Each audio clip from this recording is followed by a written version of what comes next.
Good afternoon, good evening, Niner faithful. It is Wednesday, March 15th. Free agency in the NFL has begun, and Between Two Beards is here to cover it. I am your host, Rob Schuh. As always, here with me on Between Two Beards is my co-host, Randon McMahon, hailing from Texas, hanging out there, hearing all of the buzz about free agency. Randon, are you excited so far with the moves that the 49ers have made in general? It's been a whirlwind, man. It's been a whirlwind. You get punched in the face with the big signing, and then a lot of losses, a lot of guys that you think that the Niners can make better. I mean, it's been kind of a back and forth. The heartstrings are in all different directions. Somebody's playing some electric guitar right here in the chest. It's just everywhere. And ultimately, man, it was a sunny day. I texted you a picture. I was out by the pool today, so things could be worse, I think. Somebody's slapping that bass on the heartstrings, man. Just slapping that bass. Let's say what's up to those that are here in the comments supporting Between Two Beards, as you always do, and we appreciate you to no end. Tom Bragg coming in says, hey, Rob and Randon, our roster is looking great. Just need a kicker and a right tackle. We will get to those and talk about, hey, what are some of those biggest needs remaining? Obviously, a lot of free agency still to go. We are just day one after the legal tampering period. Kevin coming in from across the pond in Glasgow. Evening, guys. Well, what a few days. Gone. Brunskill, Menahue, Ebicom added, Clellan Farrell, Isaiah? Yeah, it is Isaiah, right? Isaiah Oliver and Mr. likely Oliver. Demetrius Flanagan-Fowles in an eventful last couple of days. Yes, it has. Raphael 562 coming in, doing the good deed, asking those to like and subscribe, and Waveware in the house as well. What's shaking is free agency is shaking, and the 49ers did make some splashes here. So that's where we start off. I will freely admit, Randon, that I was caught off guard last year by the addition of Za'Darius Ward as a splash signing that filled a very real need for the San Francisco 49ers. And I was equally as flummoxed by the move for Javon Hargrave. I thought that was a phenomenal signing by San Francisco, completely unexpected. I did not think they would be spending that kind of money on players outside of the organization. Obviously getting a 4-year, $84 million contract with $40 million of it guaranteed. How did you feel about that day one splash signing by the San Francisco 49ers? Well, I was all in on the Za'Darius Ward. I mean, I was like, after that year where you have Josh Norman playing corner for us, I thought they would at least try to address that in some way. But the D-line has been a strength. Obviously, it wasn't as strong as we had last year. I'm ready to move on from Kinlaw and what his experiment is. He's got 3 seasons, can't stay healthy. Sorry, it is what it is. But so, I mean, there was a need there, but I wasn't expecting them to go get the best D tackle available. I wasn't expecting them to make the first sign in free agency, period. Right? They were the first one. Like, as soon as free agency hit, 30 seconds in, I got a notification that they got it. So legal tampering my ass. You knew that deal was ready to go. Right. Coming in. And you look at, he has the best pressure rate of any D tackle the last 2 seasons outside of Quentin, the guy from the Jets. I forgot what his name. The guy Quentin Williams. Quentin Williams, yeah. So last year, Quentin Williams had a little bit better, but over the last 2 seasons combined, Hargrave is the best there. He's a monster, for a run stopper. So he's going to be able to take up 2 blocks, which we had a hard time with. I mean, it was just legit. And like you say, anything, the cap is irrelevant. It comes to bite you in the ass eventually because all that stuff gets moved down the way. Absolutely. But the Niners went and saw a need, what they defined as a need, and went out and got it. And you gotta admire Lynch here. Like, he's not afraid to go out and do stuff, right? Like, no, moved up, went and got Trey Lance, went out and got Za'Darius Ward. Like, you have all these guys here now, went and got Hargrave. Like, he talked about the fact that when he went back to being in the front office of a team and being part of a team, that the competitive nature in him was stirred back up, because when you're in the booth, you have no rooting interest. Right. And just like he plays safety as a Hall of Fame level, he's trying to be a Hall of Fame GM, and he's making some moves. He really is. This does signal to me, hey, the 49ers absolutely believe in where they are. They believe that they are in that window, and this is the time to make big swings, to make big moves. And bringing in Hargrave was, to me, again, very unexpected, but filled an incredible need. I saw defensive tackle getting some kind of interior pass rush as a critical component to the Niners' success on defense going forward. I love what Rishi says here coming in, Sneakerhead here on the channel. Our pass rush next season is going to be fun to watch. Absolutely true. Going to be a lot of fun to watch. I thought that Hargrave was not just the best available tackle out there. I thought he was the best available defensive free agent out there. When you take into account, just how productive he's been, his age, it just turned 30, came off his best season, 11 sacks last year, absolutely seemed to lift up all of those around him there in Philadelphia. Obviously, that will be proven once he's on his own out of Philly. But you take away a weapon from one of your biggest competitors in the conference. So a secondary win. I'm sure that's not what went into the 49ers thinking about bringing him in. But instantaneously, it's respected around the leagues. I talked about this on Jack's show, but Micah Parsons tweeting out, man, that's going to be a phenomenal pass rush to watch. When you have Bosa, Hargrave, and Eric Armstead together, damn, watch out.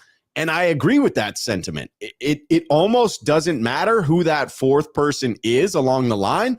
If it's Drake Jackson, great. Second year coming in, build off of what he showed, flashes of being able to rush the passer as a rookie, but it also serves to attract any of those veteran defensive ends that are out there thinking about their next team, thinking about maybe taking a one-year contract. And if you're taking that one-year contract and trying to prove something to earn yourself a larger one, you want to put yourself in a position where you're going to have the best opportunity to succeed. I can't think of any edge that would look at that lineup and say to himself, I'm going to be alongside Hargrave and Eric Armstead with Bosa on the opposite edge.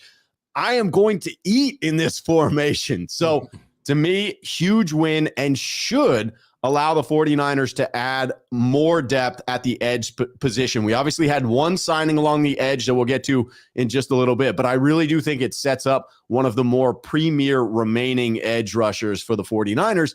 And again, it shows a willingness to say, hey, this is the window. We believe that we needed to shore up our pass rush, shore up our interior D-line, and we're going to go out and make those moves because we are attempting to win a Super Bowl.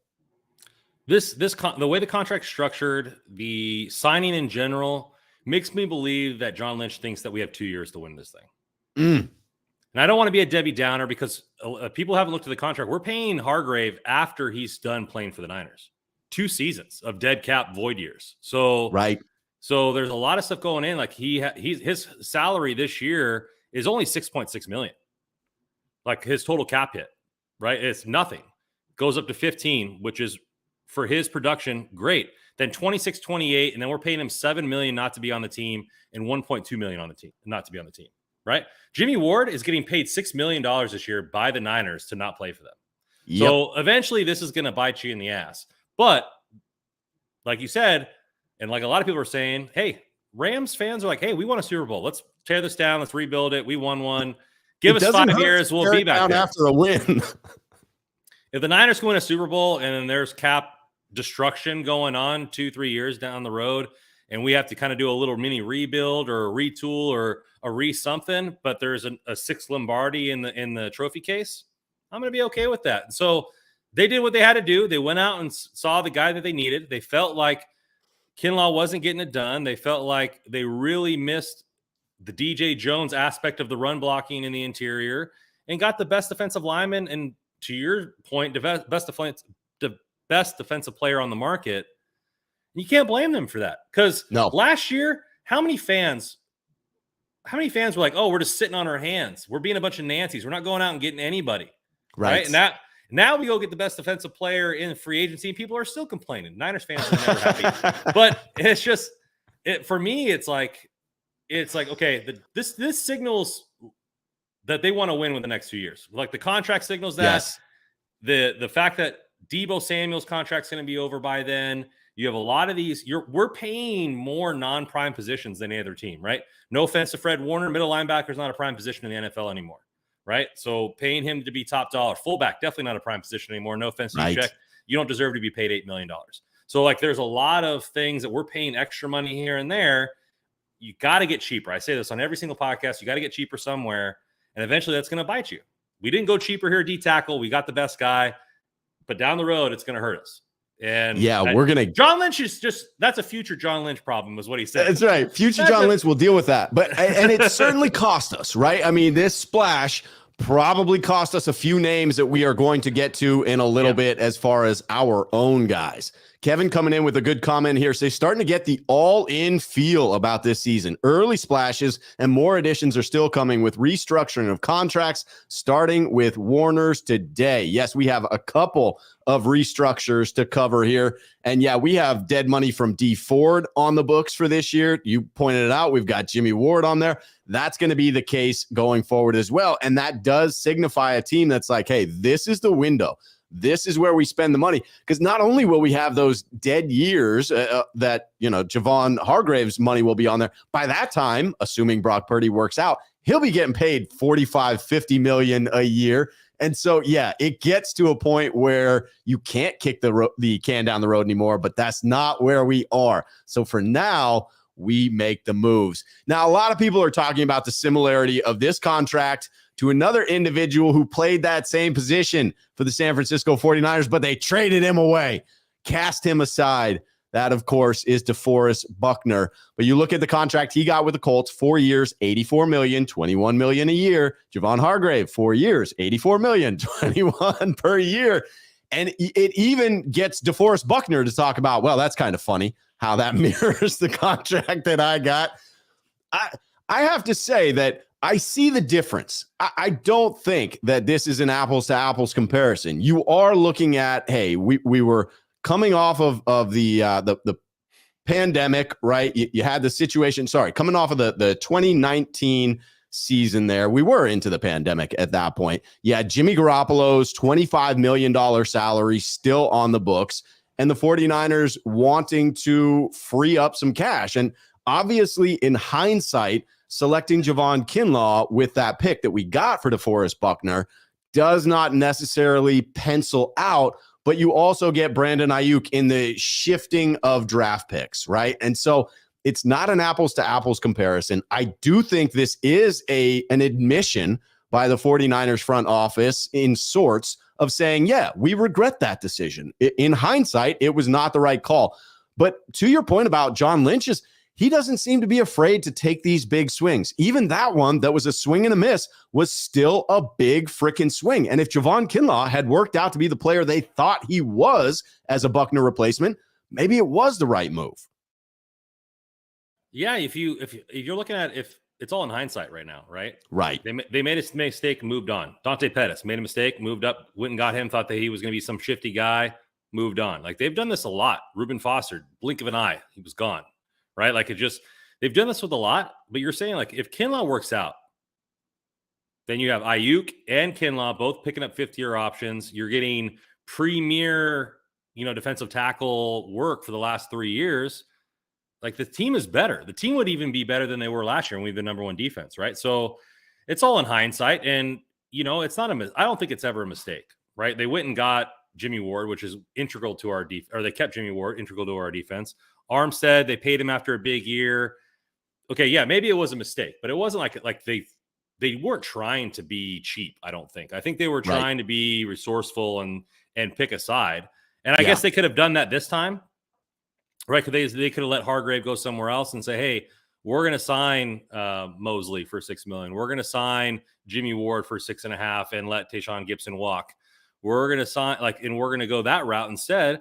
And they said, hey, we're going to get the best player available. We're going to try to load our team with the best player available, rely on our defensive coordinator who is we signed to do his job and be one of the top defensive coordinators in the league to be the top in the league, right? He's a defensive back guy. We load up the defensive line, let him work with the players that we got available. And, Hufanga is going to hopefully take that next step.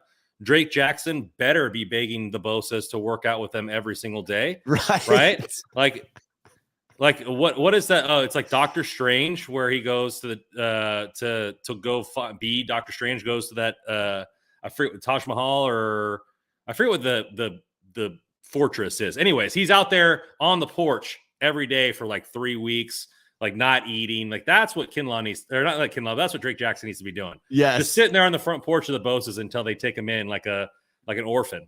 But yeah, yes. Very similar to Arya, right? Begging the person at the House of Faces, right? In Game of Thrones. Yes, he needs to be inducted into that whatever warehouse they're working out in Florida, right? I think Joey bought himself an entire industrial complex and turned it into a freaking spot to work out. Drake needs to be there. No doubt about it. Could you imagine a better team to go to? Like Kittle's got his own compound. You got the Bosas with their own compound, except for nobody knows where the Bosa compound is, like other than the Bosas, right? Secret. It's on some island somewhere that nobody's ever thought of yet. Fortress of Solitude. But man, like you got the resources available for this team. You do, and a team that's willing to shell out money for its own stars, right? A proven track record of, hey, come here, establish yourself as one of the anchors of this team, and we will give you a top-of-market contract. And that has to be exciting for folks. And now they've seen it with Charvarius Ward, and a second year in a row with Javon Hargrave, a willingness to spend on key free agents that add at valuable points for this team.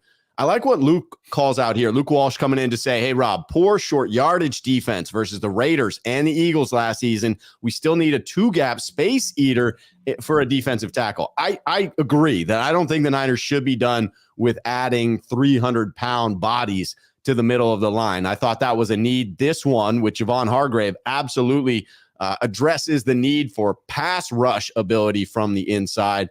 I also think that you can pick up one of those space eaters with one of the draft picks that we do have available. Niners going in with 11 picks in the middle rounds, someone that's a run stopper, not quite as coveted as that pass rusher. So filling pass rush needs here in free agency allows us to address that in the draft. Eric pointing out, Hargrave, hey, Trent too. We got another compound. Trent's out there running it back. Yeah, Trent and Devo got his own compound.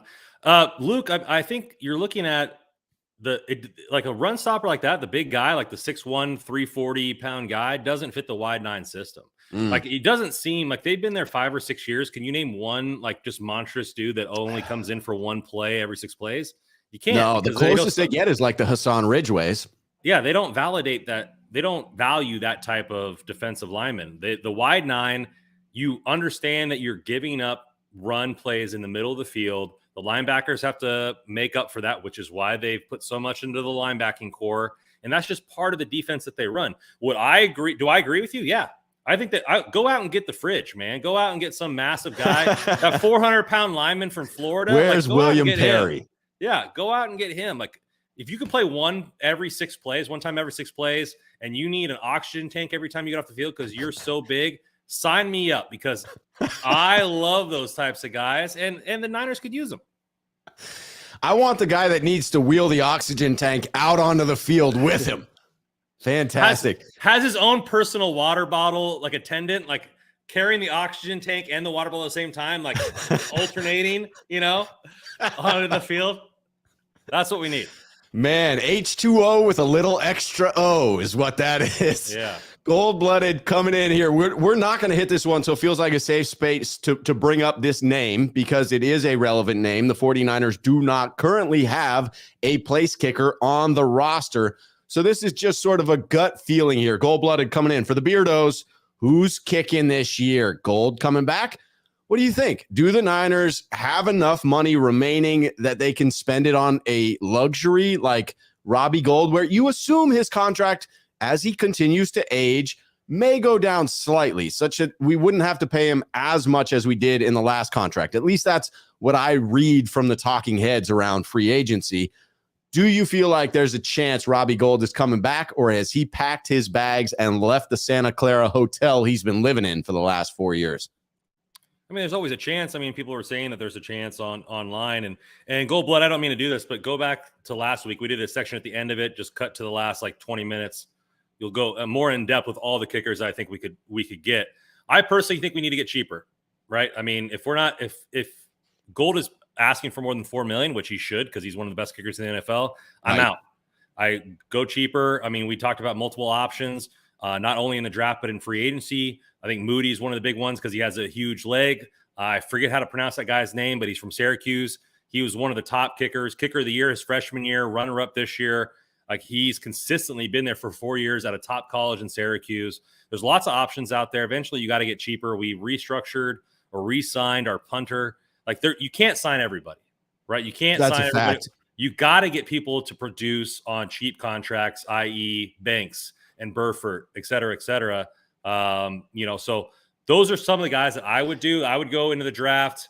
Matt, if you're paying a guy top dollar, I'd rather have Gay from the Rams, right? Yeah, he's young, William Gay.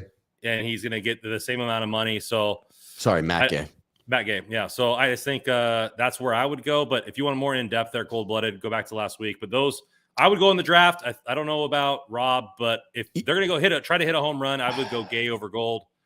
You started to sway me last week. Honestly, it's a fairly compelling argument that, hey, you can't pay everyone. The only sticking point for me is something we talked about earlier as far as this window that we're in right now. It does feel like a tight one where we're all in, right? This next 2 years feels like a magic window where you could pick up a Lombardi or two if things go your way. And I would hate for a place kicker to be the reason that didn't happen. So I'd be comfortable with a Robbie Gould contract, 2 years, hopefully in that $4.5 to $5 million per year range. Anything above that, I don't think that the comfort of having a guy who's perfect in the postseason is worth it. I agree. You have to get cheaper at some positions.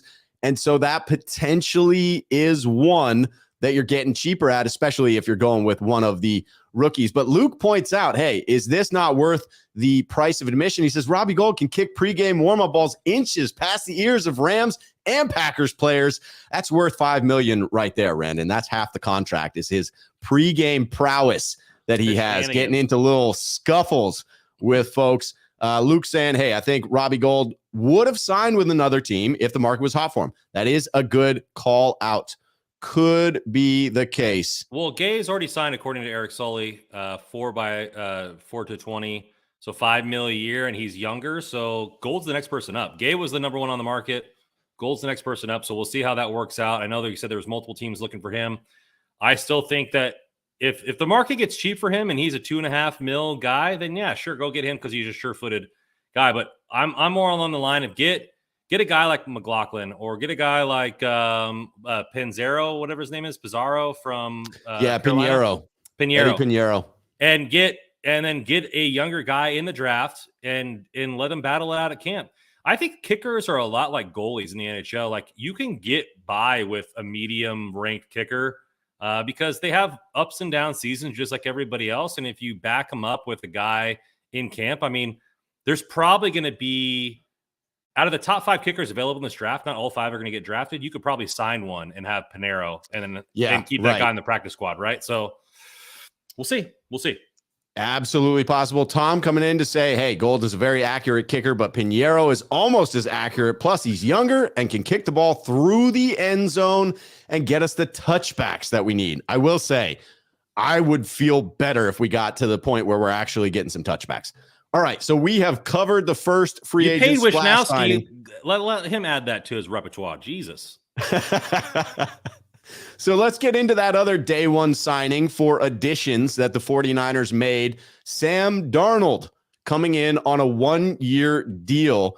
I mean, he definitely has seen an uptick in production on his 5th year with the Carolina Panthers versus the first 4 years. He makes a pretty substantial jump in the adjusted net yards per attempt, climbs up to 7.1 in his 6 games that he played in 2022. And his interception rates took a dive as well, hovered at 3 or higher than 3% through the first 4 years of his career, dipped down to 2.1%. Now, obviously 2022, a little bit more of a small sample size for him.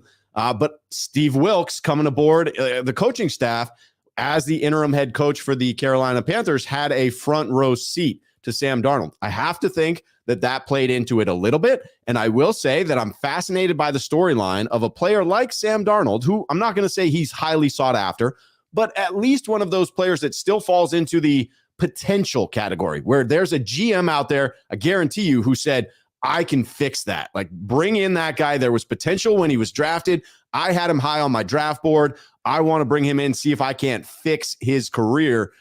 The fact that he signed with the Niners on the first day, I do think is interesting and should be considered when you look at the quarterback room for San Francisco.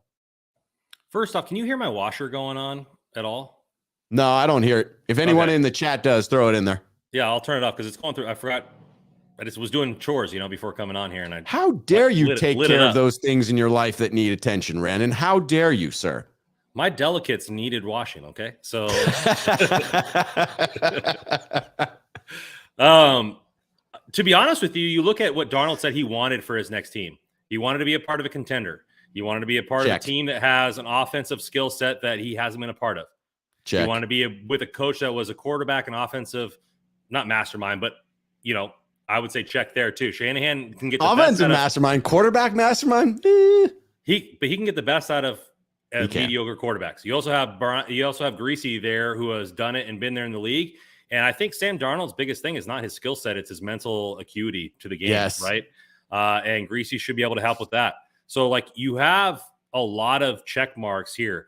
My thing is this: if Darnold comes here, similar to where Trubisky went and backed up Josh Allen, does he get a 10? Like Andy Dalton got $10 million this year, right? Like Sam Darnold last year he did. This year I think he just signed for 2 years, 10. So I think he took a hit after not being able to perform. Okay, Baker Mayfield's garbage too, and he got 8.5 from Tampa. So I think what you're seeing is probably Darnold. Okay, well, if I go to this coach, I sit here, I work and do this kind of stuff, there probably will be a bigger opportunity for me next year. Yeah. In the best case scenario for him, not for the Niners, for him, everybody in the chat, if Purdy is not healthy enough to compete, he's the backup. If Trey misses some time, he gets to start some games and show maybe he could string up 1 or 2 games that are successful, or go into a game where they're winning by a lot or losing by a lot, which the Niners don't lose by a lot. But if they're winning by a lot and he can go in there and make some throws here and there, he might be able to get $7-8 million next year, because he is the number 3 overall pick for a reason. He is. Guy's got a great arm. He's athletic as hell. You saw the tape last year in Carolina, or the last 2 years in Carolina. Yeah, there was a lot of bad film, but there was a lot of great film. Like even against the Niners, he dumped some balls in there in tight windows. He's got the physical talent to be a quarterback in the NFL. No doubt. He just hasn't been able to string together more than a handful of snaps for the most part, right? And I had him in fantasy football. I think he also ran for 8 touchdowns in his first year at Carolina, right? To where he's effective in the red zone. So I don't think it's going to be a quarterback competition in camp with Lance. I just don't think so. There's too much invested in Lance for that to happen. I do think that what if Purdy's injury takes longer, or they put him on the PUP list and he's out for the first 4 weeks? Darnold's going to be going against the number 1 defense in football week in and week out on the practice squad, running it, or as the number 2 running against this team. He's going to get competition.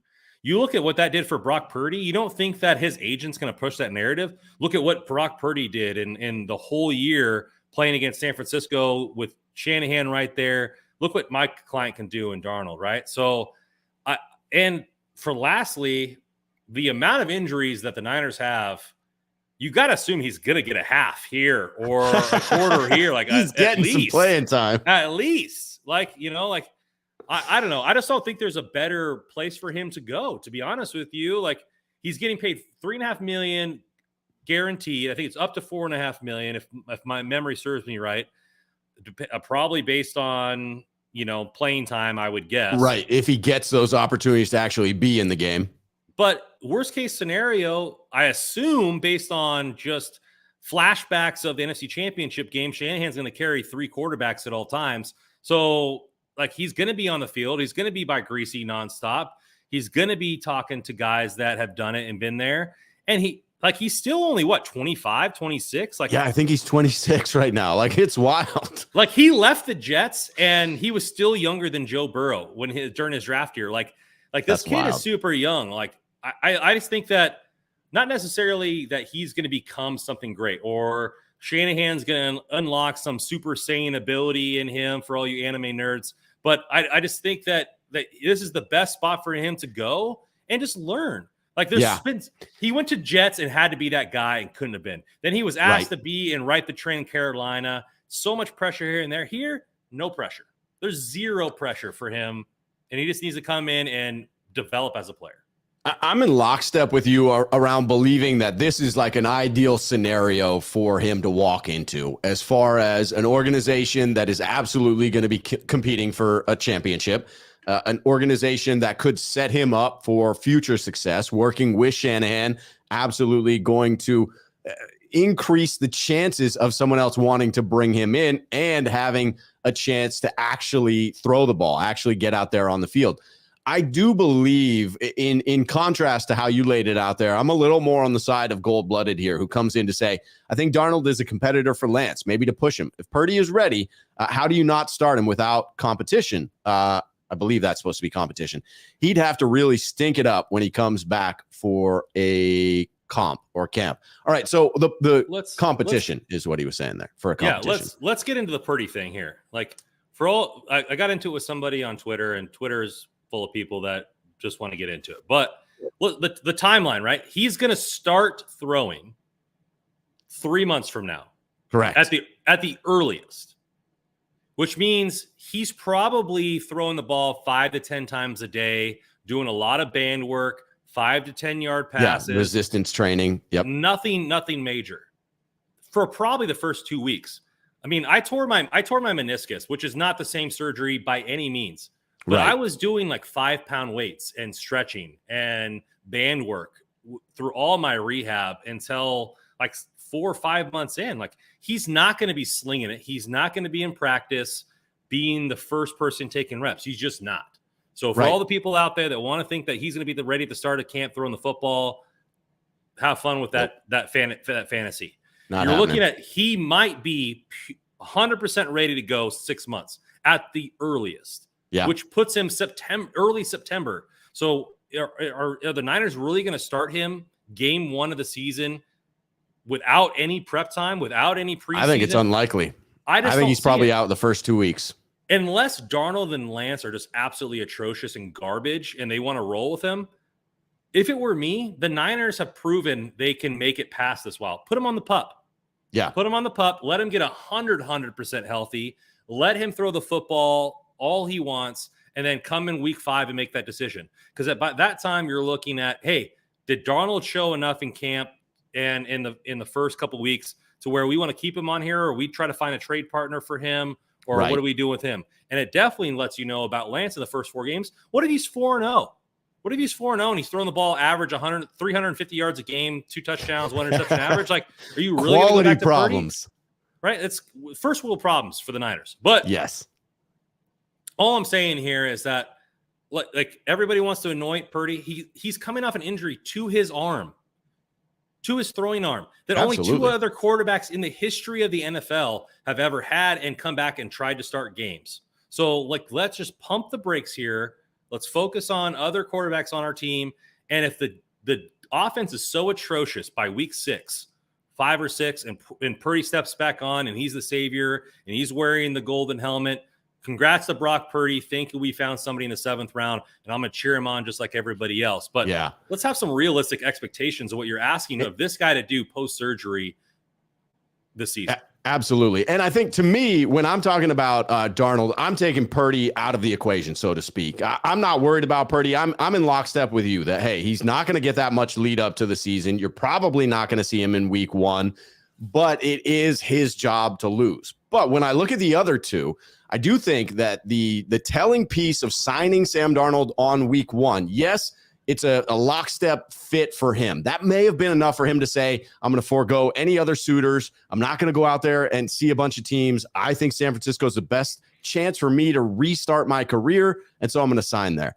But I would also argue that in order to sign day 1 without going anywhere else and exploring some of those other options that I have to imagine were available because of that potential word, I have to think that he was given assurances that while it's unlikely, he will be given that opportunity to compete with Lance and earn himself that second spot if he outperforms Lance. Now, that could just be lip service. That can just be John Lynch saying, yeah, if you're significantly better than Trey Lance, we will go with you as our second quarterback and trade Trey.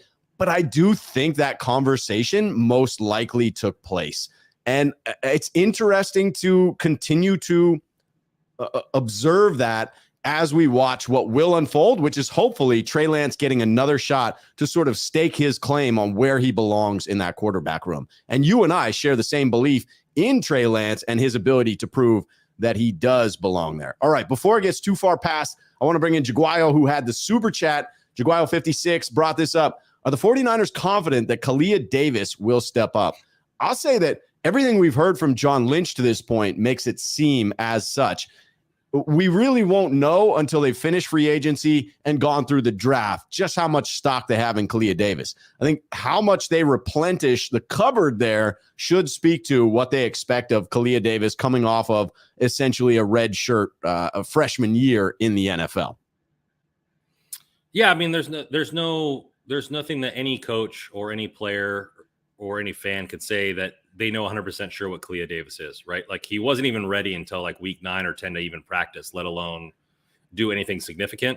But what I like about him, short, good at leverage, got that big lower half that's able to plant and take on multiple blocks. And he's cheap. Like, you're spending $20 million on Hargrave's contract this year is only $6 million, but you spent 84 this year is low. You spent $84 million on a guy. You're hoping that he's there 4 years. Like, you need cheap backups. Like, I'm all for Kalia Davis making an impact because Hargrave can't play every down. So, absolutely a fact. All right, let us transition to today's signings, beginning with Clelin Ferrell, yet another pass rusher coming off of the Raiders, the number 4 overall pick. That did not end up working out for the Raiders. Man, that was a bad first year for the Raiders with their drafting in the first round. They had a couple of first-round picks that are no longer on the team.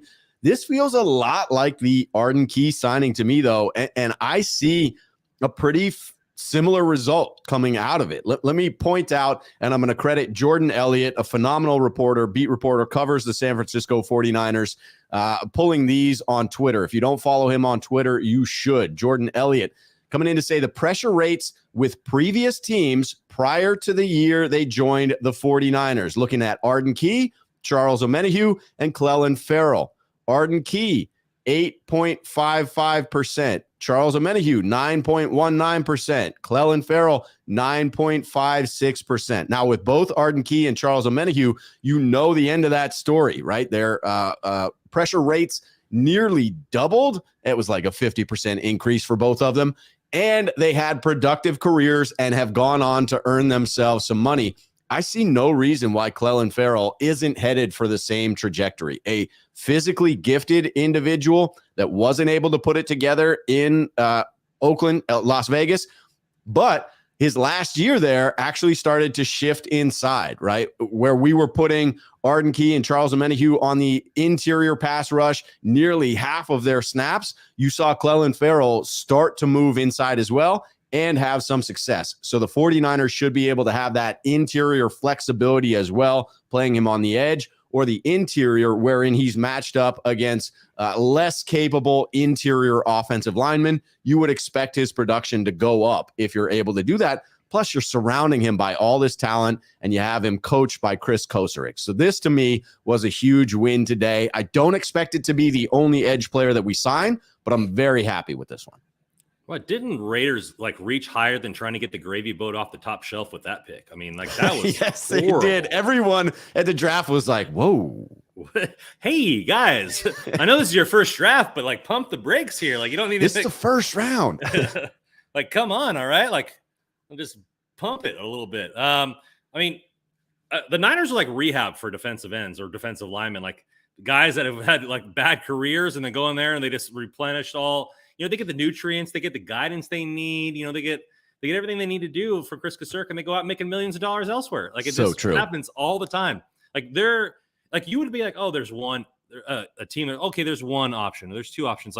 I can think of like 4 or 5 already that have gotten paid significantly more after leaving the Niners. Right. We had 2 this year that did it, right? So like it's just I think it's just crazy what's going to happen, and so like this guy, even though it was a reach at like what 4, I think he got drafted at, he still was a first round rated talent, more along the lines of 17 to 32, right? So he still has the physical gifts. Was he mismanaged? Maybe. Was he overvalued? Probably.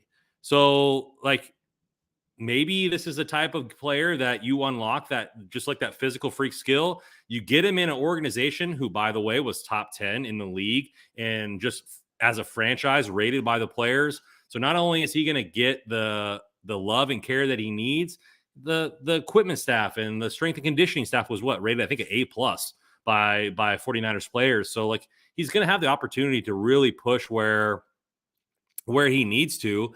And I think it's a time where like you put so much money everywhere else on the defensive line. Nick Bosa is going to make the bag. You just paid Hargrave.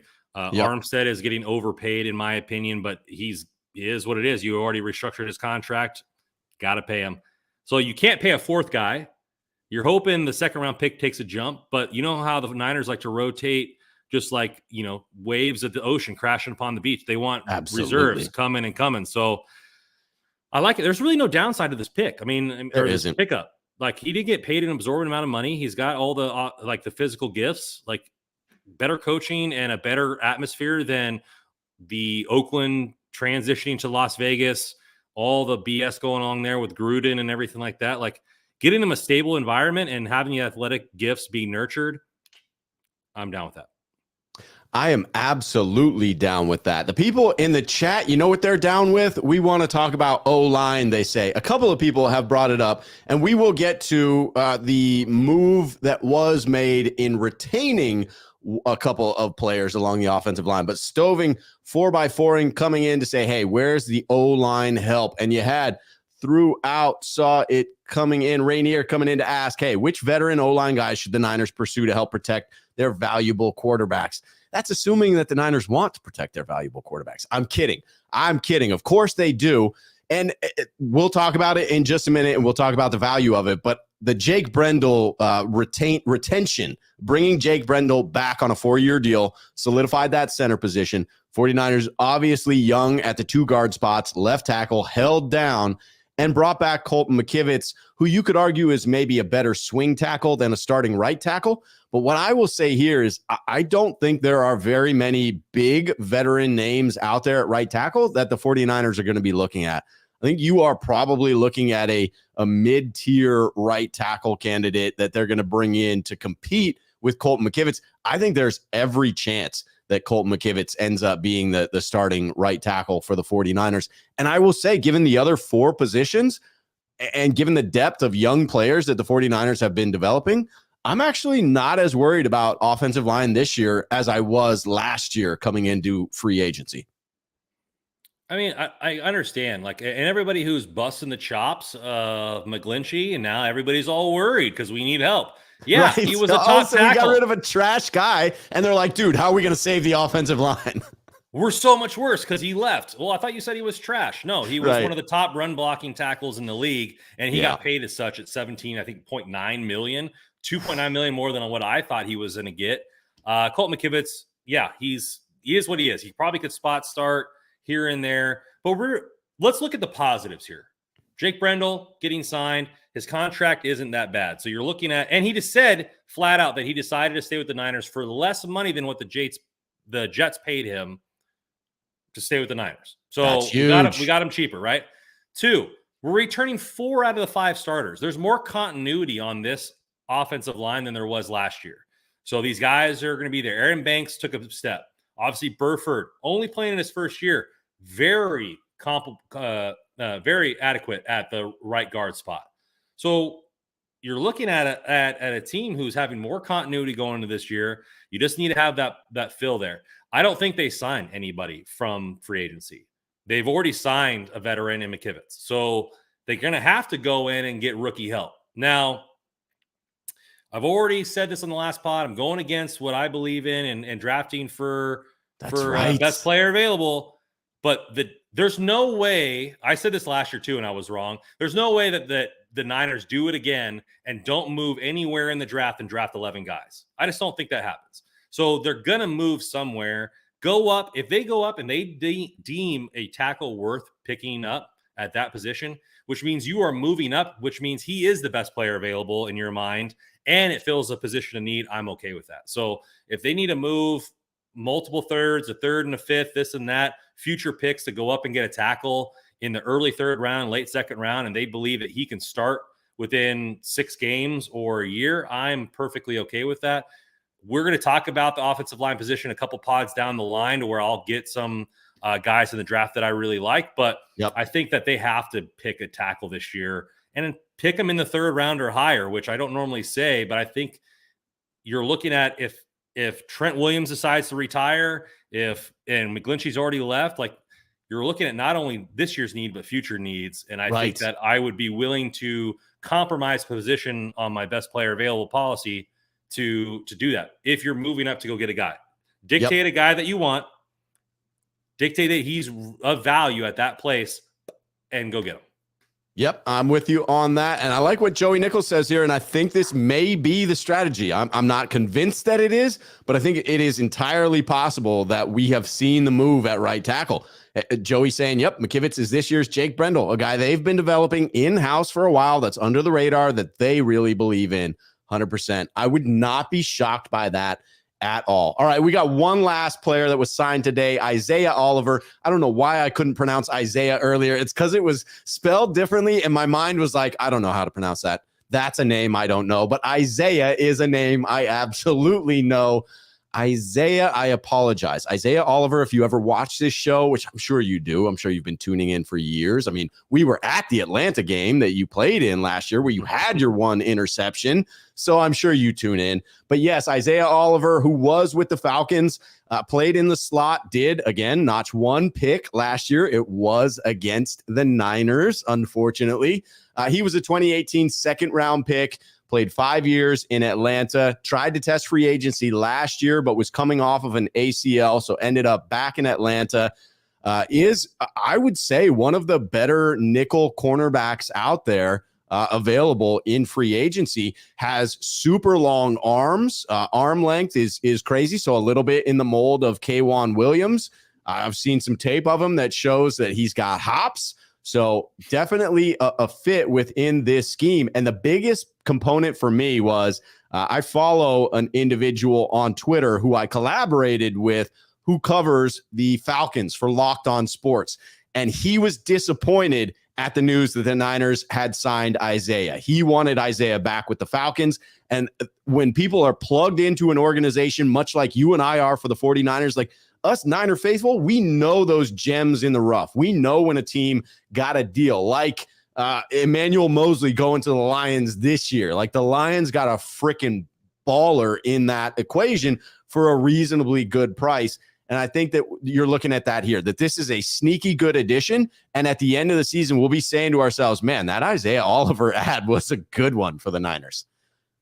Yeah, I think it's going to be, you're getting depth there, right? You're losing Mosley, you're getting depth there. I'm not jumping for joy yet, but same thing goes for Clinton Ferrell.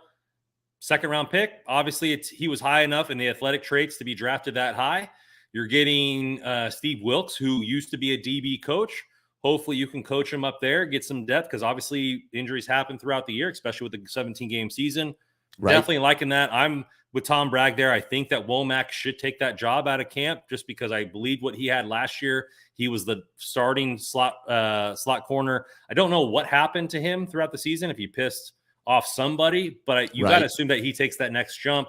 And this is just a quality depth signing. But hey, if Oliver turns into a guy that he can have faith in and earn that job and have some flexibility throughout the defensive backfield, I'd be okay with that. Also, anybody in the chat that thinks McGlinchey's not good, he was the 2nd highest rated offensive lineman on our team last year by every single moniker out there, from Lineups NFL to PFF to whoever. He had a higher snap count than Trent Williams. He had a better run grade in more of his games than Trent Williams did. Like, the guy's a good tackle. Okay. So and he got paid as such.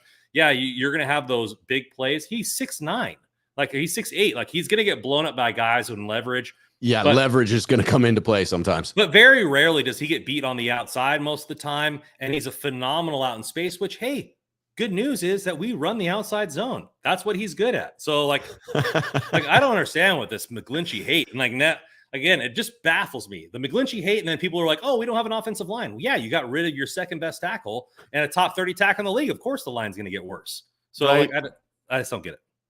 I like Peter Lee coming in here talking about that Isaiah Oliver signing. Does Isaiah Oliver signing mean Lynch and he don't have faith in Womack's development? So let me first say that I'm a Womack supporter. Was last year, continue to be. I also do think that in this scenario, my gut says that Isaiah ends up as the starter here. But I absolutely believe that it is a competition is about to happen. No, I'm not sure that it speaks to any lack of faith in his development, but it potentially speaks to where they believe he is at right now versus bringing in a vet to be able to handle that. And I love Kevin's comment here. Isaiah's reach is like Ayuk's, could almost scratch his feet without bending over. More than a decent signing at cornerback. I do not have long arms like that, man. I cannot scratch my feet. I wish I could. I would have played ball. That was the only thing that kept me out of the NFL. Arm length, Randon. If I had just a couple more inches on the arms, I'd have been in the NFL. That's not true. There are a lot of reasons. I've barely been able to touch my shin since I've been 10. So, like, I don't have the reach of anybody. So that's more along the flexibility than the arm length, but I digress. Yes, I digress all the time. So digress all you like. JMac49 Sneakerhead here on the channel. Good to see the two beards. Hargrave, a huge addition. JMac, I'm with you on that. Good to see you here as well. All right, we are moving on to cover. So his question though, I don't think it's indication for Womack. Yeah, he was a rookie last year. Right. No, you don't know what you have. And the fact that he was a late pick and started the first 4 games is an indication of how good he was to start camp. But, like, things happen. Like, how long was Ayuk in the doghouse? Like, and all this kind of stuff like that. The Niners are a Super Bowl contending team. If you're not doing things right, you ain't going to play. Like, that's just what it is.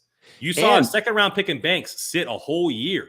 He was the only second-round pick in the league besides a quarterback to do that. So, like it just is going to happen when your team's a juggernaut. Like, you're going to sit behind guys. Like, I don't feel like this is a knock on Womack. Womack will have every opportunity to play. And having depth on a Super Bowl caliber roster is incredibly important, right? You don't want to have to pull a guy from safety to play nickel cornerback. You want to have a couple of pieces on there that can complement one another. Well, some of the moves that were made in order to make the moves that we're going to talk about next were a couple of restructures that crossed the plate today. Charvarius Ward's contract was restructured, freed up over $9.9 million. With that, it's always funny to me when you restructure a contract you just did last offseason. And then Fred Warner's contract to save $9.5 million. There are still, I think, 2 or 3 obvious contracts that remain that could be adjusted. I know for certain that Trent Williams is one of those. Kittle, you could certainly restructure. And I want to say Eric Armstead's could still be restructured there. But anyway, there are remaining contracts. What's that? No. Like, I don't want to restructure old guys. Let's restructure younger dudes. Don't commit to them anymore. Yeah, like, they're old.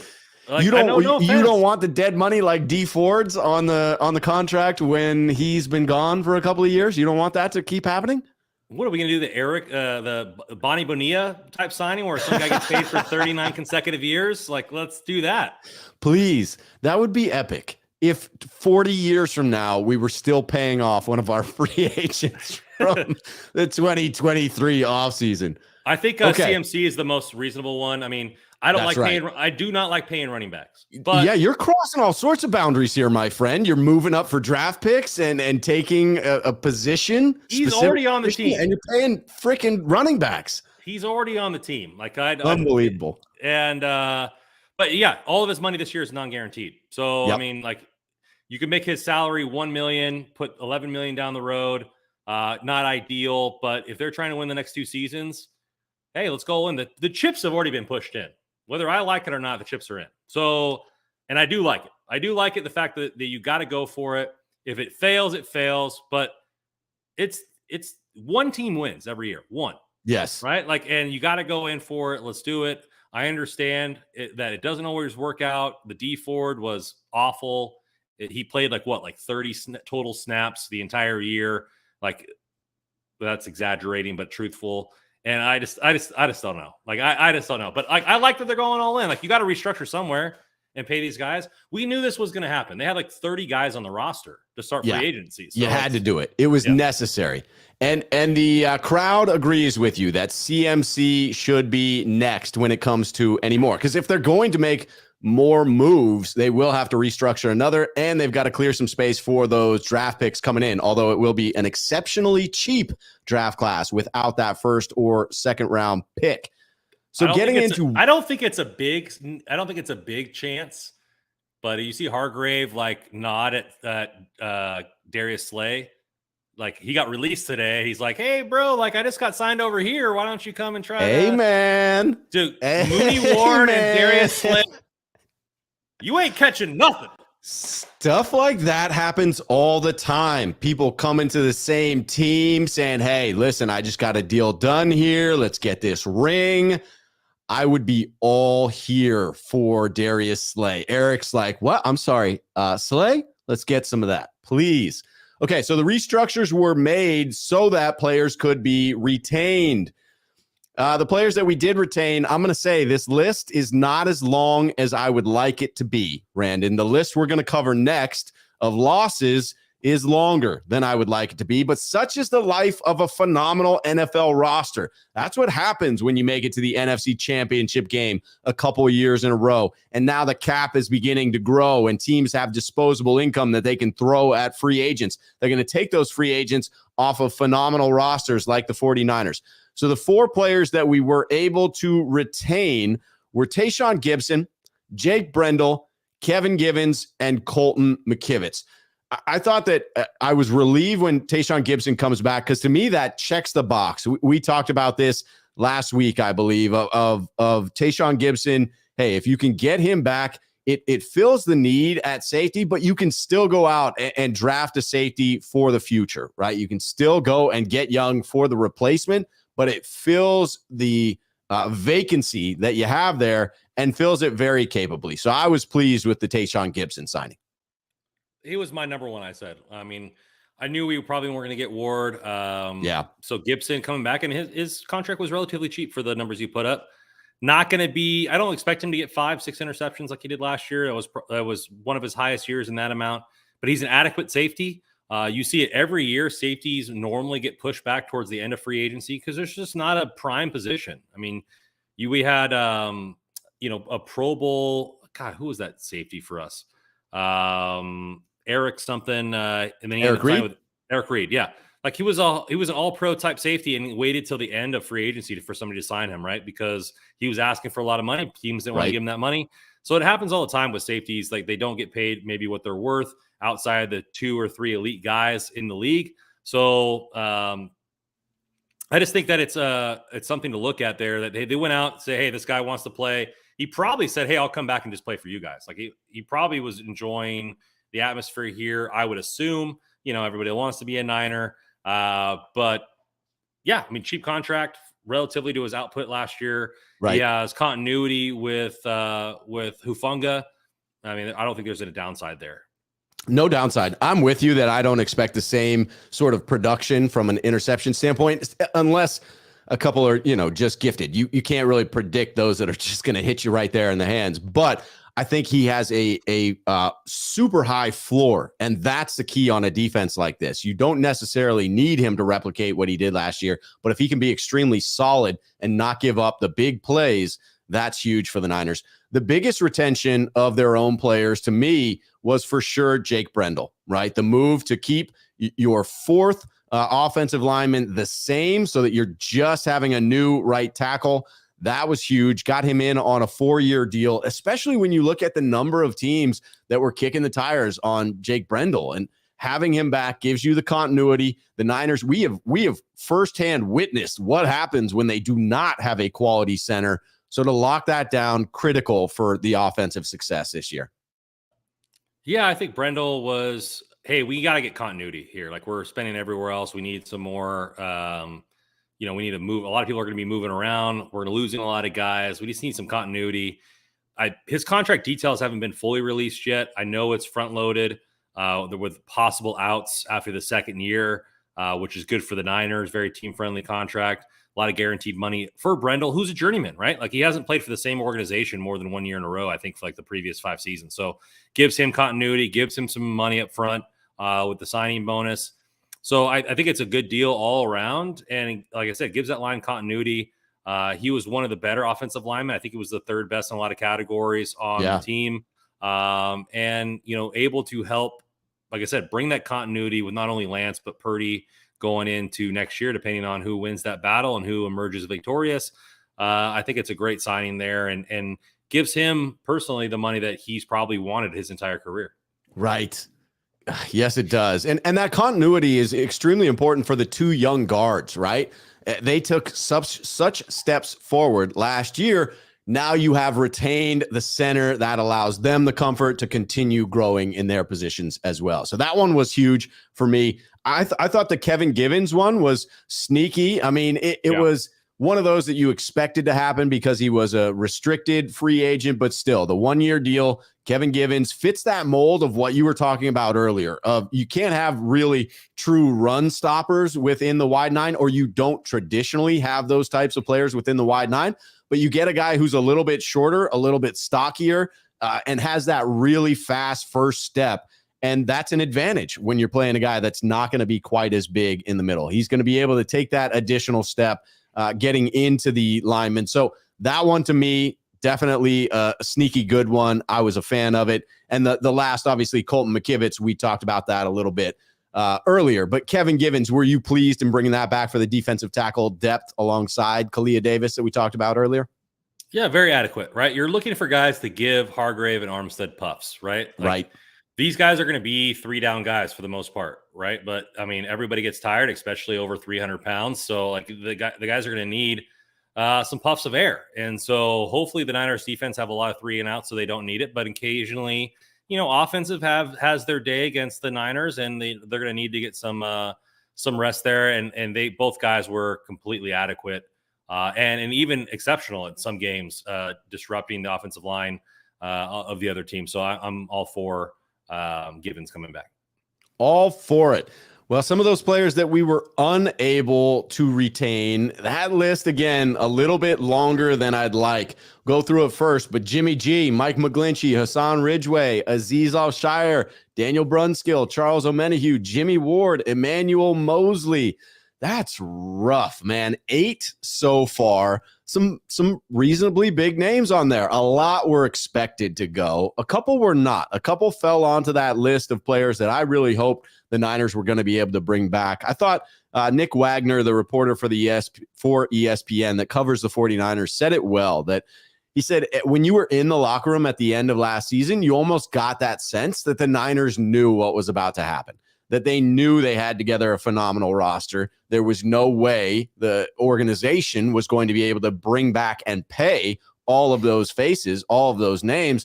And so there was that sort of like a little bit of an end of the run for a couple of those names going into free agency. Obviously, we start off with Jimmy G. That is not one of those that is a name that was expected to be around. That one is just a sigh of relief. But I will say, like, those that continue to badmouth Jimmy G and say, hey, he doesn't warrant the big payday, a little bit of validation there. 3 years, $72.75 million, just 34 guaranteed. Seems like a little bit of a prove-it deal and a little bit of a bridge quarterback deal, and he goes back to the Las Vegas Raiders to be reunited with Josh McDaniels. I just got to say, the only thing I have to say about that is thank God we don't have to talk about that quarterback situation with Jimmy G anymore. Thank God Rita Oak doesn't have to make those drawings of Jimmy getting traded.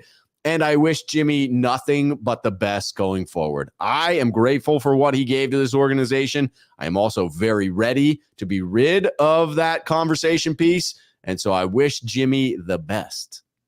I do as well. And I think like we watched some really good football with him at the quarterback and some really good seasons, some happy Sundays for most of his tenure. He said he was actually going to play there before the quarterback went in, and he said that he was excited for Jimmy G to be there. So I don't think he wants out at all. But you look at what does Jimmy G have to work with over there? You have Devontae Adams, you have Hunter Renfrow, you got Jacoby Myers, you got the leading rusher last year in Josh Jacobs, and you have an offensive coordinator who is going to be set you up for success, and a system. Like, that seems like a no-brainer. And I also think he established a market. So if you look at like the quarterback market, like, teams are paying $45 million for Daniel Jones. That's it's wild. it's either all or nothing in the quarterback market. There's hardly any quarterbacks that are sitting there right in the middle. Right. Right. And he's like, okay, well, I know my value. I'm not a top 10 quarterback. I don't deserve 40 million. I'm not a backup. So yeah, just pay me right in the middle. And that's what he got. Like, he 22 million a year, like, nothing to be shabby about. And no, it's good money. Right. So it's like he got exactly what I thought he would get. I thought he would get anywhere between 20 to 28 is what I thought. So, and I think it establishes a market for a lot of these guys that are journeymen, like i.e. Jared Goff or those types of players who are never going to be top fives in his realm.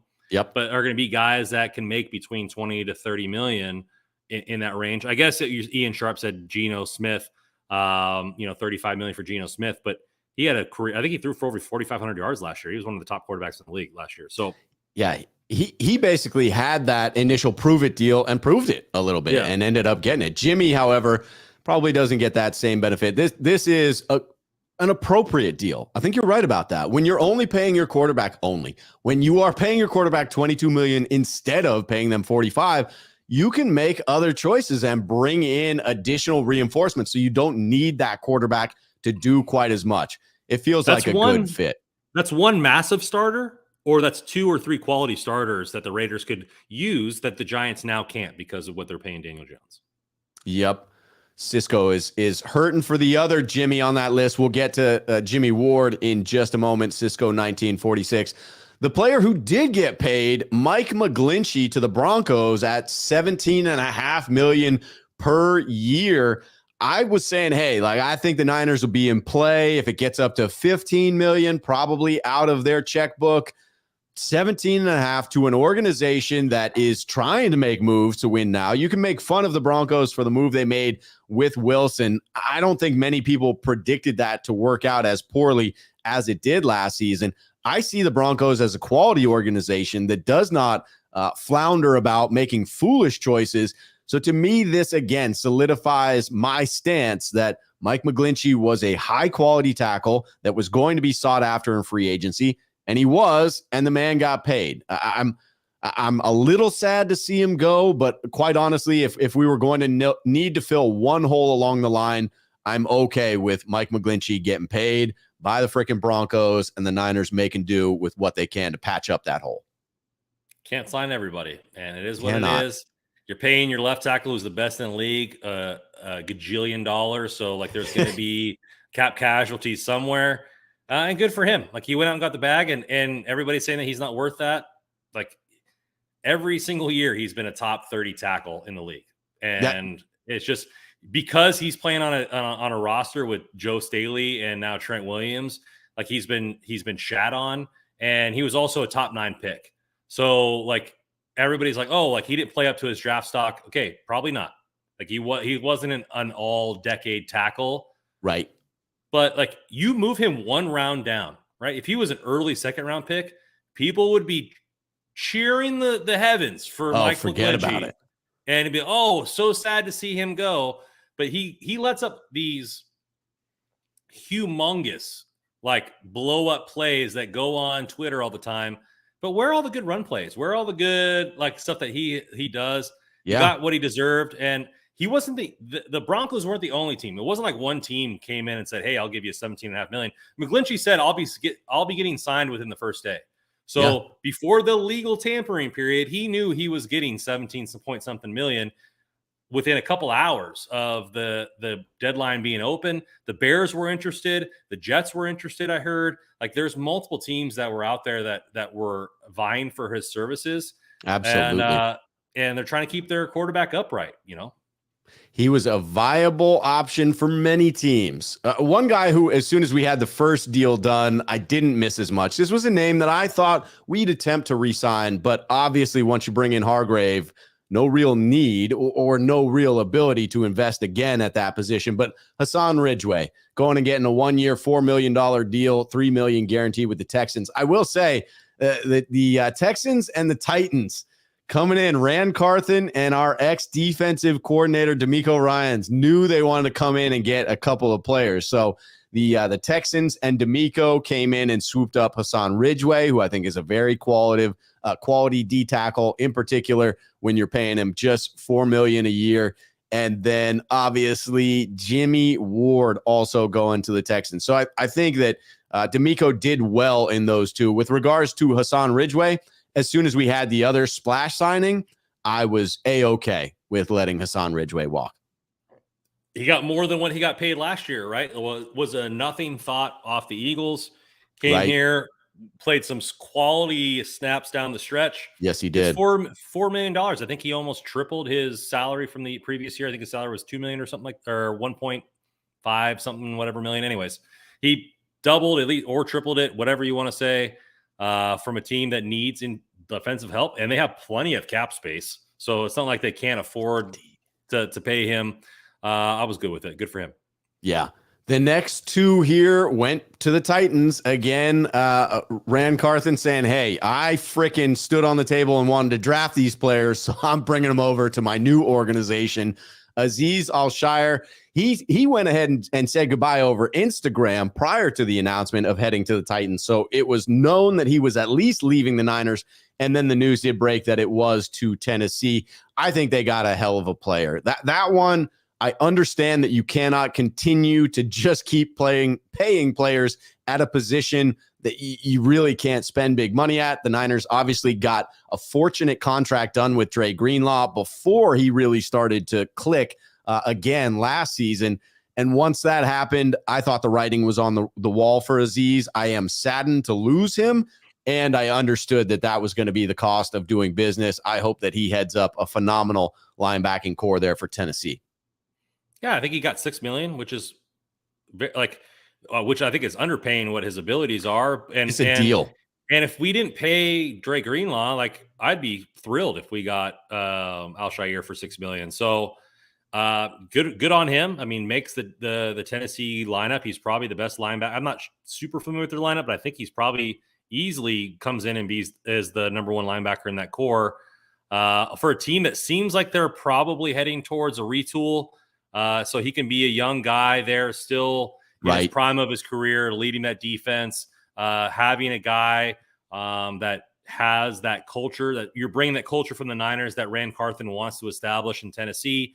Mike Vrabel's their head coach, very much one of the best linebackers to play for New England. I'm sure he's going to like the attitude and the ability that he brings to the table to continue establishing that culture that they've built there during this retool. I think it's a no-brainer signing for the Titans. A good deal for sure. I agree. And I think Ian Sharp is onto something when he says, hey, the Titans got two good players from the Niners, because that next one is Daniel Brunskill, also headed to the Titans.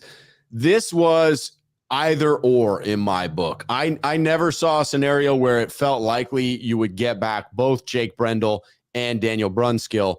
And between the two, for continuity at center, it felt like a priority to get Jake Brendel. I actually thought it was going to play out the other way. I thought we were going to miss out on Jake Brendel, that his market would heat up a bit, and that the back play, the plan behind it, backup plan, there it is. Backup plan would be Brunskill. So once I saw the Brendel news, Brunskill headed to the Titans, did not surprise me. I do believe we're missing a key component right now in that flexibility Brunskill gave us to back up every single position along the line. If McKivitz ends up being the starting right tackle, then we are missing some depth pieces along the offensive line. We need a swing tackle, and we need those key backups.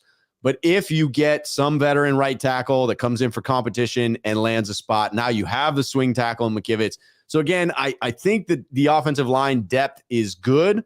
Brunskill was a phenomenal depth piece, but once we got Brendel, it made sense to me. Yeah, he took, I think, 2 team-friendly deals after being a Swiss Army knife. Mhm. So I think you're looking at some sort of rewarding what he's brought to the Niners system is what I thought. Yeah, I'm with you on that. I got to put this up just because I love how ridiculous it is. Mr. Laidback 808 out there in Hawaii with the 808 area code saying grade F plus for 49ers signings. I'm delighted by the F plus, first of all, and just delighted by how far off that is from my own grading of what has happened so far in free agency. I'm quite pleased at this point. So, Mr. Laidback, I'm just having a slight chuckle at your expense, but not in a mean way. Not in a mean way. I don't know what school you went to, but I've never seen an F plus in my entire life. You're failing in a better manner. Like that doesn't make any sense to me. And I don't know what free agency you've ever watched where you get the best player available in free agency and it's an F plus. Like, yeah, when you land the best defensive player available, there's no way maybe that is why the plus is there. Otherwise, it's just an F. But you got the best player in free agency, so I'm gonna give you the plus. I'll take it. Players leave. Like, you're never gonna be able to resign everybody. It happens all the time. Like, where do you think this all the money comes from? Like, you got to pay. Oh, you're paying these guys.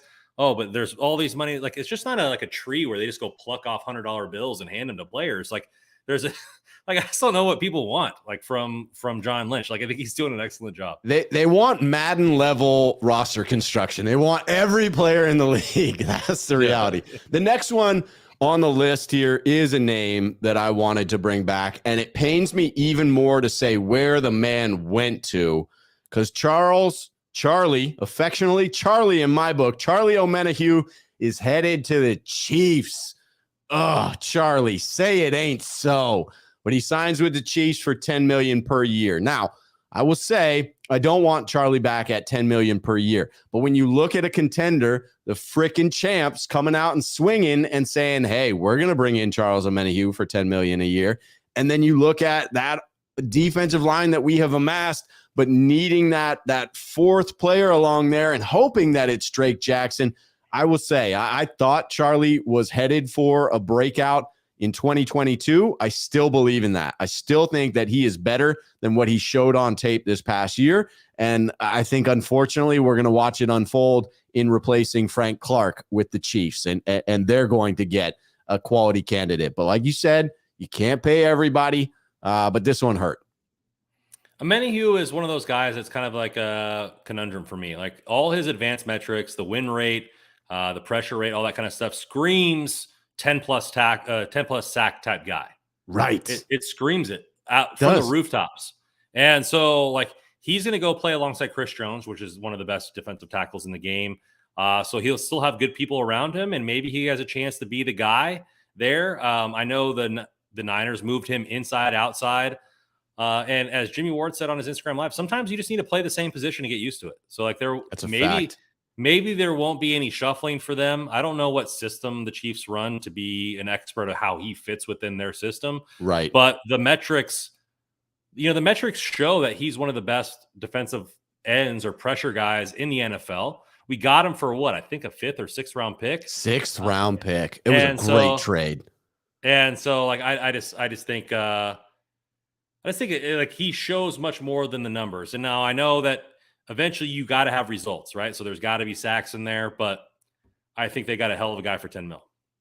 I agree. I'm not going to take the bait, but I have to take the bait. Mr. Laidback is back. He says, hey, that player from the Raiders on defense only had 3 sacks in 5 years. That cornerback from the Falcons, 2 picks in 6 years. What a joke. That's implying that we're hoping for serious contributions from those players when the reality is they're probably both depth pieces. Isaiah may end up the starting nickel cornerback. That I will give you. I think he competes with Samuel Womack. I actually believe that he wins that. And I'm telling you, at the end of this year, I think we're going to look back and see it. Yes, Clelin Ferrell did not have a good start with the Raiders. Neither did Arden Key. Neither did Charles Omenihu with their previous teams. When they come in as role players, they will contribute on this team. The fact that you don't mention the signing of Javon Hargrave in your criticism says a lot to me. Again, not trying to attack you, Mr. Laidback 808, but just wanted to clarify. All right, continuing on. I don't know. We were talking about Menahue, and we are also talking about Samson Ebukam. Two guys they brought in for almost nothing and turned them to $10+ million players, and they weren't first-round picks. Now we're getting a first-round pick, a first-round athletic talent in Clinton Ferrell, and you're saying that the track record of our defensive line coach Chris Kasurik isn't good enough to turn this guy into a quality player? Or is that what you're saying? Are you saying Steve Wilkes, who is a multiple-time head coach, who used to be a defensive backs coach and is a quality defensive coordinator, who turned the Panthers around after CMC left, can't bring a guy who was a second-round pick into a quality depth piece or maybe a nickel corner? Like we're just supposed to go out and sign, $15-20 million guys, all the time. Like, I just don't understand where you don't understand about the salary cap, that it is a thing in the NFL. It is. And that brings up a guy whose name I didn't have on the list, Samson Ebukam. Gone. I will say that one, again, I saw it coming. And when you see the dollar figure that Samson got paid, I think it was close to, I want to say he ended up at $9 million a year. And then Menahue ends up at 10. Both of those are prices I'm unwilling to pay for those guys. Samson, I'm actually not attempting to bring back to the team. I thought he added value, but of the two, I'd have been targeting Charlie Menahue. And once you get to 10 million, the only reason that stings so badly is because it ended up going to the Chiefs. But Samson Ebukam, again, another edge, leading me to believe that the Niners are not done, that the move for Clelin Ferrell is not the big move for edge that we're going to see this offseason. I predict we see a big name coming in, not huge, but a bigger name than Clelin Ferrell coming in for an edge player. I'm okay with the teams that now. I know they probably make some money to bring in more of a veteran, but you have to have considerable upgrade in the play of Drake Jackson. And for the defensive line to be effective. So I just don't like, I know you want to bring in a guy, but I'm hoping and projecting that Drake Jackson gets his stuff together. You look at a lot of professional players or college players are the best player in their high school, right? And their best player probably their entire life. Then you go, Drake Jackson went to USC. Their program wasn't great when he was there. He was asked to lose weight, gain weight, play multiple positions, really didn't have any stability whatsoever. He came into camp out of shape, which is his fault. And so, will he get it together this whole offseason? You look, the writing was on the wall for Banks. Banks didn't play almost the entire year, if not the entire year. And he devoted his entire offseason to getting a nutritionist, be in the gym. He was at San Francisco the entire offseason working out and gaining muscle. And it was apparent to everybody on his team within 1 hour of meeting the guy that this guy took his offseason seriously. So Drake Jackson needs to do the same thing. And you're an NFL player. You're making this money. Like, you're not the best guy on the field anymore. You're not even the top 30 guys on the field anymore. Like you got to push your way up, and that's where hard work and dedication comes into your craft. Otherwise, you're going to get washed out like a lot of other high draft picks do every single year. That is a fact, sir. And Rainier, appreciate your points, as do we all, Randon. All right, we got two more to cover in the losses. Next one, the longest tenured defensive player for the San Francisco 49ers of a long gone by era, Jimmy Ward, headed to the Texans. I thought this was a prudent move for DeMeco Ryans in bringing in a guy that is that savvy veteran, has been in the league, is a tough guy, is well-liked within the locker room, and phenomenal at what he does. That one pained me, and after using him in the nickel position, doesn't surprise me in the least, right? I mean, when he talked about the potential of coming back to the 49ers, it was like, yeah, if my market isn't there as a safety, sure, I'll come back to the Niners and play nickel again next year. But the reality is the man wants to play safety. He wanted that opportunity. It didn't look like that was going to be the case with us. And so, again, another situation where I'm not trying to force Jimmy Ward into a role he doesn't want to be in. The man hit free agency. He earned his time with the Niners. He should be wished a very fond farewell on his way out, because he's done plenty of quality things for this organization, everything that was asked of him. And so I wish Jimmy nothing but the best. I hope he and DeMeco put together a phenomenal defensive unit over there in Houston. I don't think that the Niners are going to miss that a whole lot, even though he does give you versatility. Yeah, I mean, the writing was on the wall. I think he was going there. I don't think you saw what they valued, Gibson at a little over 3. Could they have probably paid war for that higher level player? Probably, but you're looking, they're already restructuring for other players, and maybe the fact that they couldn't guarantee that he was going to play safety and he was going to go to Houston and play safety and be probably the captain of that defense, I would guess. I would think so. So, it's probably there. You're going to Texas where there's no income tax. So, I mean, his $6 million is going to go a lot farther than it would in California.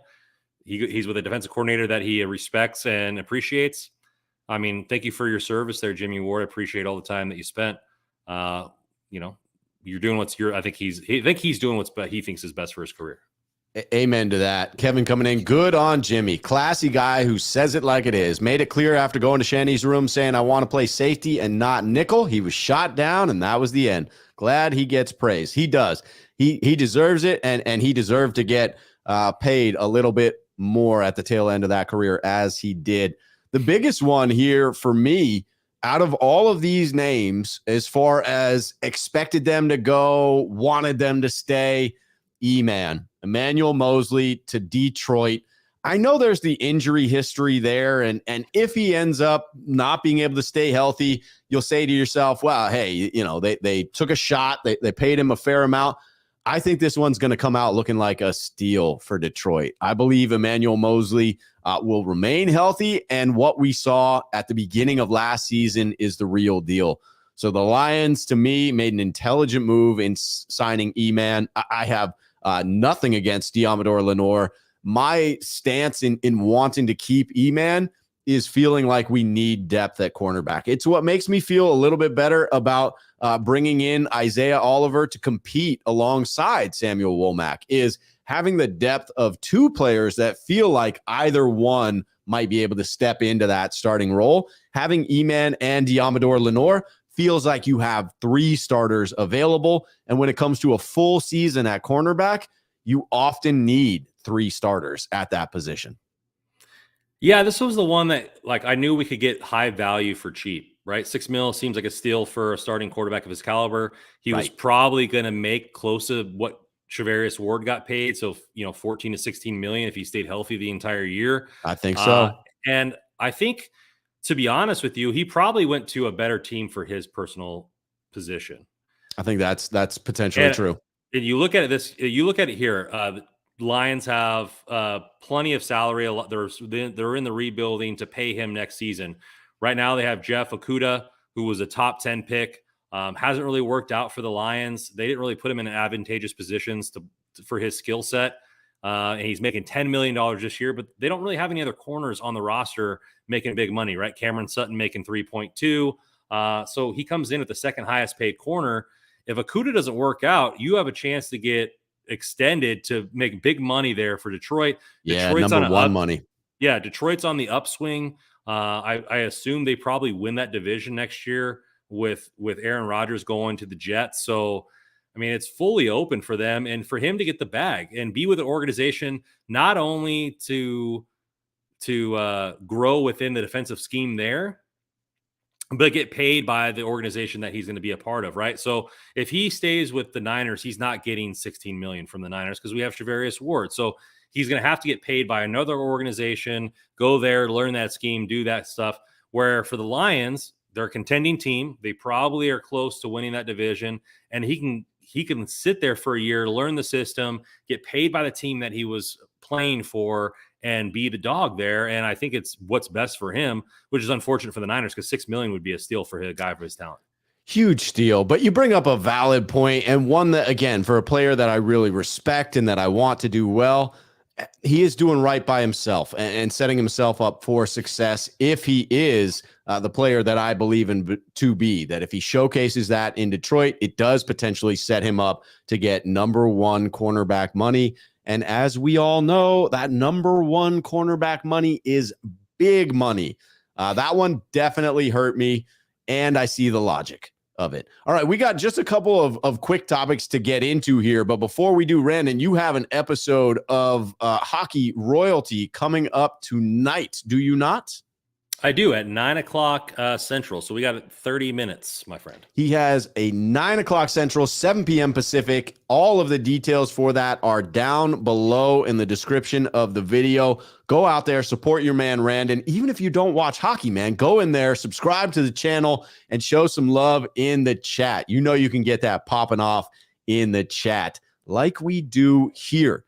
Let's talk a little bit about biggest potential remaining holes. I would say, this awkward phrasing, I would say that you have some choices here. The obvious ones that jump out to me, I think you filled the clearly center has been checked off. Nickel, I feel like the Niners have made their move at nickel. I think you're looking at right tackle, kicker, and edge in my book as the three biggest holes remaining. Can you think of any others in your mind? What speaks to you? Hey, the Niners must address this, whether it's in free agency or the upcoming draft.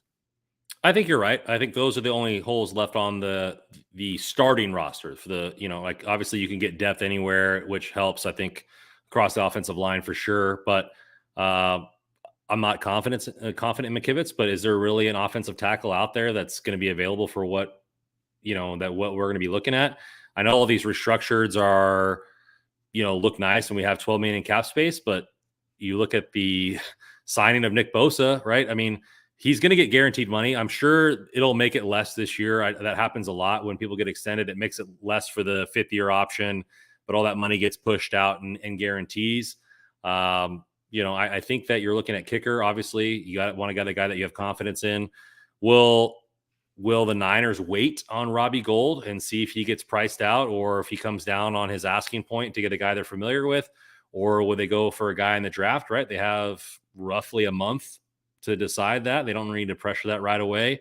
And so I think that depth upon the offensive line, like you said, more edge talent, because if Drake Jackson doesn't improve, you want to get more turnstile pieces there to at least have some adequate play opposite of Nick Bosa. So I think you're right.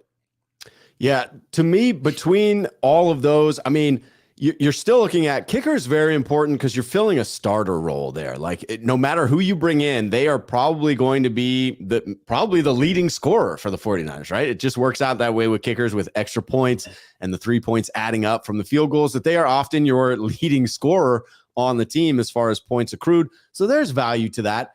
If you believe, as I do, that the Niners are not done with a big name in free agency, then edge climbs up the board, because I don't think that they're spending that money at right tackle. Edge, however, I could see them spending a little bit on one of those veteran players still remaining. Those are the two I have my eye on for the 49ers. Those are the two biggest holes that I think that they can address within free agency. I wouldn't be surprised to see both of those addressed in free agency. Of the two, I think kicker is more likely to be addressed in the draft, if that is the case. I saw a couple of comments coming in. I like this one from Kevin calling it out. Hey, someone mentioned it earlier in the comments. Who's the longest serving 49er now that Jimmy Ward is gone? I think it might be Eric Armstead from 2015, but could be wrong. That would be my guess. Jimmy Ward was the longest tenured 49er. I believe Eric Armstead is now. And man, he's been up for the Walter Payton Award several years. He's a very respected guy within the organization, within the community. So he's a good face of the franchise as far as having a most tenured defensive player. But I think you're right. I think it's Eric Armstead. Do you think it's anybody different there, Randon? You would be correct, my friend. Correct indeed. All right. Let us talk about potential interest, and then I think we shift. We had a roster breakdown. We're going to be going through all the position groups. We will continue that next week. We're already 95 minutes into this program. We appreciate all of you hanging with us. We're going to wrap up on players of interest. I will say that, hey, the Niners were linked to Trey Herndon, the possible nickel cornerback coming out of Jacksonville. I think with the move that we saw today with Isaiah Oliver, that probably takes us out of the running. I was reading up on the Falcons, and they were looking at Trey Herndon as a potential nickel fill in there. And so I think they also were in between players there. You would think that Trey Herndon is now their primary target. I don't see the Niners bringing in a second one, but a name that did get thrown out today already on the show that I think we should watch is Darius Slay. I mean, is it unrealistic to believe that he would take a team-friendly deal to reunite with his ex-teammate on a roster that feels primed to get him a championship?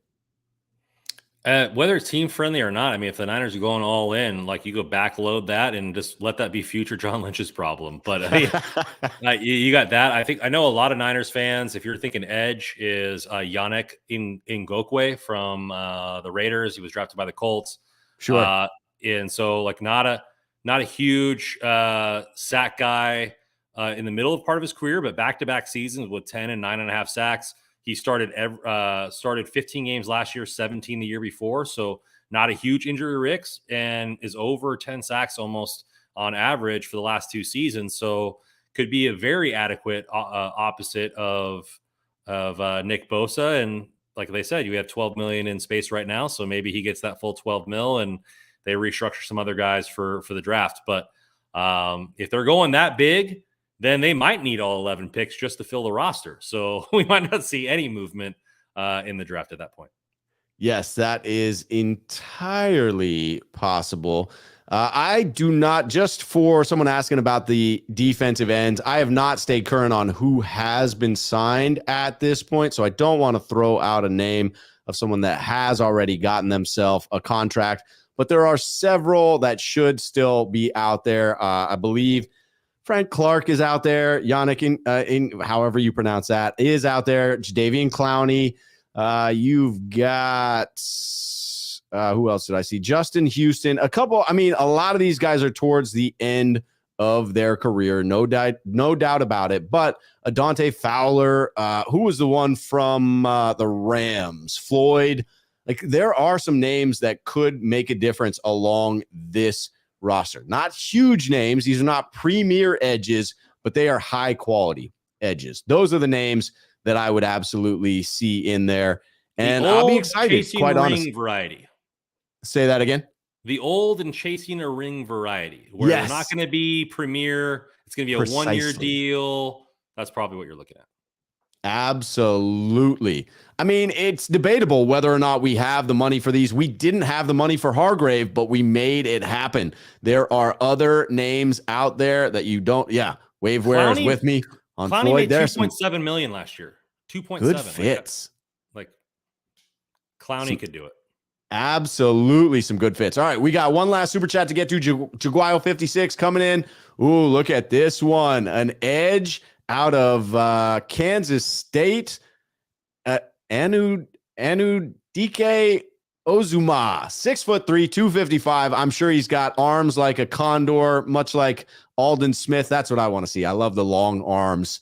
But yes, I am all for it. I can't speak to it. I haven't gotten deep into draft prep, but I love going for a project, an athletic edge that maybe develops into something that's more of a depth piece. I think the Niners are probably looking for someone to complement that starting lineup. We'll see. We'll see how it works out. I mean, we're getting into the position groups, do a little bit more scouting on the draft as it gets closer. You and I aren't huge tape guys, so we're going to go do some research on other people's tape watching and come up with our findings. Yeah. Amen to that. Randon, this has been a phenomenal show covering the free agency moves of the San Francisco 49ers in the first day of legal free agency. Always a pleasure having you on, good sir. It's always fun talking Niners football, never a dull moment. And so I'm enjoying it, man. I never thought in a million years we'd go out and be the first signing of splash signing. So, I mean, John Lynch is aggressive. I just didn't think he was going to be that aggressive this year. So good on him. He's taking heads like he was out there on the field as a safety. Man, he is shooting for the Hall of Fame, and I hope he gets there as a GM. We shall see. Yet to be determined. Got to get some of those Lombardi trophies into that case to add on to the 5 already there. We will be back next week. I will be looking to do a call-in show. I'm going to try and do it this weekend for anyone that has been asking. Sneakerheads here on the channel will get to call in, talk about free agency and the moves in the offseason so far. Randon and I will be back on to next week. I almost said tomorrow. That would be random if you and I were back on tomorrow with a fresh show. Maybe there'll be that big of a piece of news that comes out where we have to jump back on tomorrow. No, Between Two Beards will be back on next week. But until then, you know the drill. Cheers, 49er faithful.